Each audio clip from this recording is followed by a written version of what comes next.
Hey everyone, welcome back to the channel. I am incredibly excited today to get to interview a couple of good friends of mine. You may recognize this car from one of our earlier videos out on the Bonneville Salt Flats. Today we get to take a few minutes to meet with Grant and Judy and speak with them about their 1964 Porsche 356. Let's take a few minutes. I really want to take some time to enjoy their story, their car. Thanks for joining us.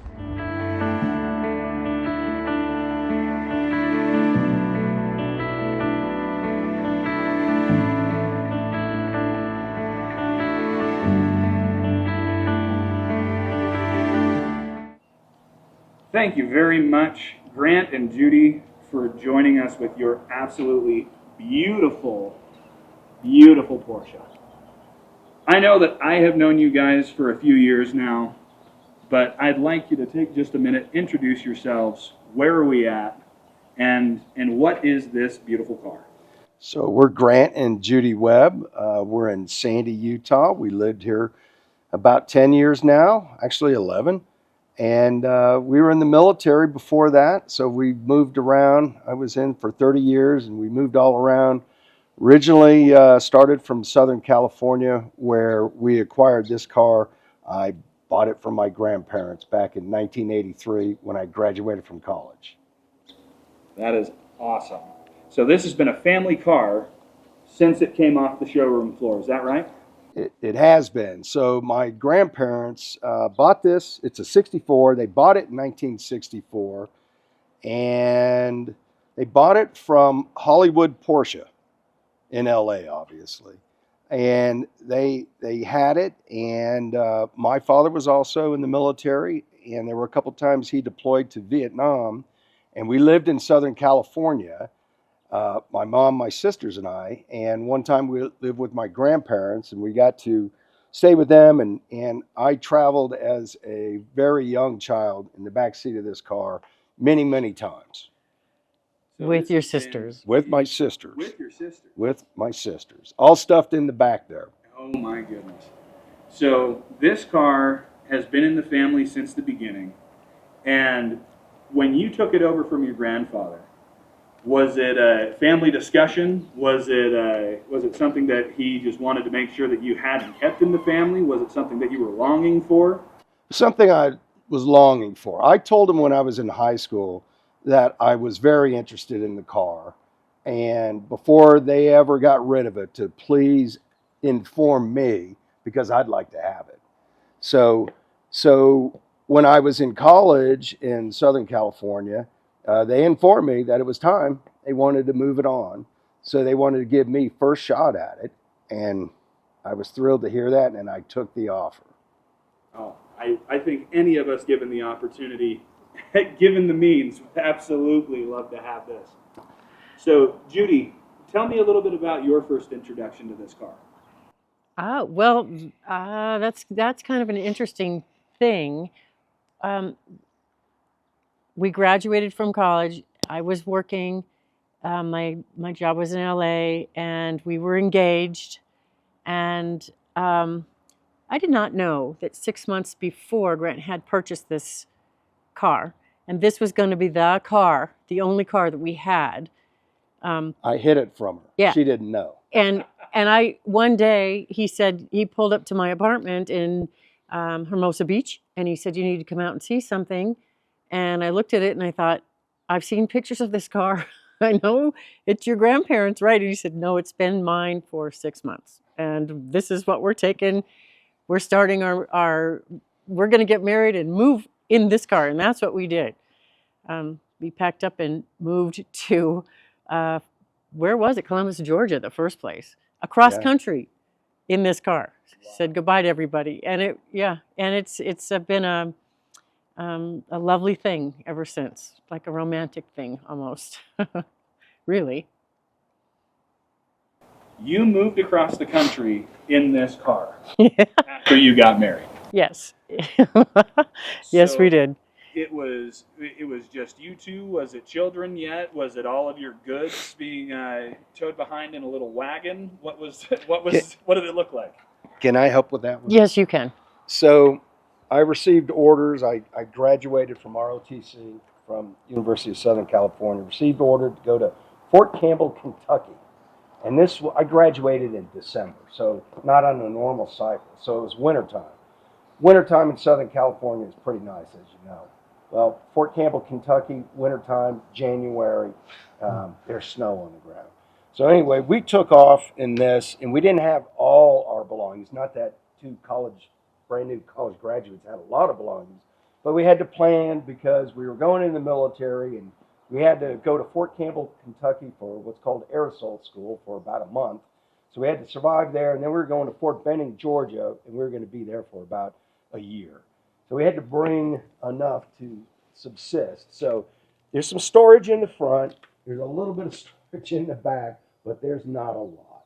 So we loaded it up with all the essentials, clothes primarily, my uniforms, and we took off. And what I wanted to tell you was I needed to sew my uniforms, Patches. put ranks on. Yeah. And so when I showed up for the first day on active duty, I was going to be ready. So we were driving across Texas, northern Texas. I say we. She was behind the wheel. I was sitting right there sewing my second lieutenant bar on my uniform. And it's like 8 o'clock in the morning. And we're heading, like I said, from Southern California to Kentucky. Mm-hmm. And all of a sudden I hear, wow. So we're getting pulled over. I look up, look back, see we're getting pulled over. I look at the speedometer, and Judy's going about 95 in the middle of nowhere. I didn't realize it. I honestly didn't realize it. So we get pulled over. She rolls down the little window, and I just sat there and just kept sewing. She doesn't know where the ranks go, so I was sewing. And I'm putting it all together, and all I could see was a gentleman come up here, asked for her license, and all I could see was his belt buckle right there through the window. He asked a number of questions. She says, my husband's going on active duty in the Army, and we need to get to Fort Campbell, Kentucky. And he leans down like this, and I saw him out of the periphery. I just kept sewing. So she wasn't lying. It was legit. And he went back to the car, came back, gave her a license, said, young lady, you be careful. Slow it down. Good luck. Thank you for your service. Yeah. So we took off again. Yeah. Oh, that's great. Amazing. Mm-hmm. I didn't realize it. I promise. To this day, it was fun. It likes the open road. It does like the open road. And I do too. It will take off. Cars like this, obviously, as they age, as you maintain them, there's a lot of love and care that goes into the ups and downs of owning a classic. What would you say is probably one of the most rewarding things that you have experienced with this car and the ownership of it? And what would you say is probably one of the most frustrating things?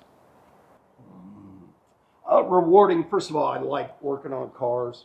Before I had this, when I was in high school, I had Volkswagens, and my buddies and I used to like to rebuild the engines and stress them beyond their limitations and rebuild them over again. So I was into turning wrenches when I was in the high school. Played sports, but I also liked cars.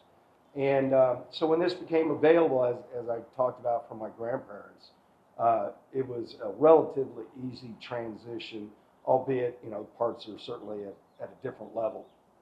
So I enjoyed owning it and making sure that it's up to operational standards, whether it's the engine.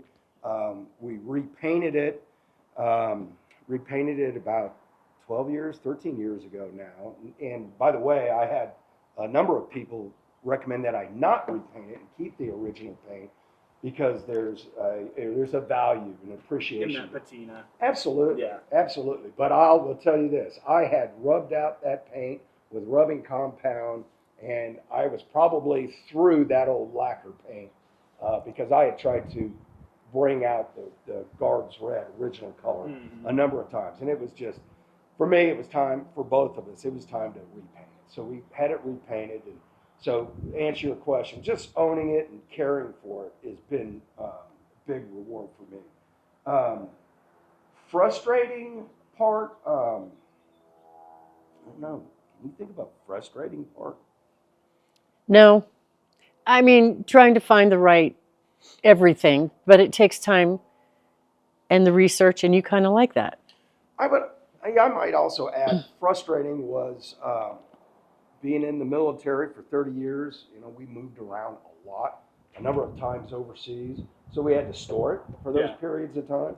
I mean, one time we were stationed in Germany, I had to store it for 5 years, and so I didn't get to appreciate it then at that time, but it was, you know, couldn't wait to get back to it. But overall, it's, you know, when you can consider frustrations and joy, it's been pure joy to own this car.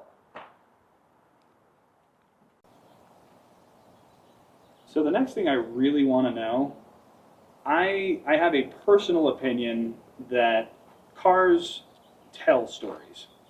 We don't necessarily have the whole story when it comes down to a car's life. This one, you've obviously told a few of your stories. If this Porsche had a voice, what do you think it would say is its story? How would it feel about the relationship with you and your family over its lifetime? Oh, I think it'd be so happy. It knows it's loved. From when his grandparents had it and the way they cared for it, and we're sad to let it go. They were moving on, but they knew that it would come to us. We've had just a blast with it. It's become a part. It's just part of our family, our household, and I think it would say, "Man, this is a pretty good life. They love me. They take care of me." I totally agree with all that, and I think this car would say, "Drive me more." Oh yeah, Drive me more. yeah, Drive me more. yeah, Yep. yeah. We don't take it out in the winter, of course. No. So that would be it. Well, and it is a fortunately sunny day here in in Utah. Yeah. Although there is a little bit of snow up on the mountainside, it's not down here in the Canyon Valley. Yeah, it's nice. So that actually is a pretty good transition point. We obviously know that modern cars have a lot of comforts and amenities that we don't necessarily have in some of these older classics.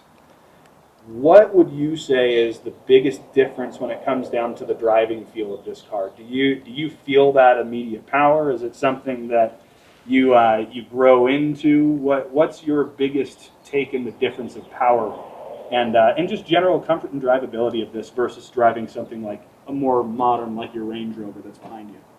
Well, I have had opportunities to drive brand new Porsches, turbos, Carreras, and which are amazing cars, absolutely amazing. And you get in those, and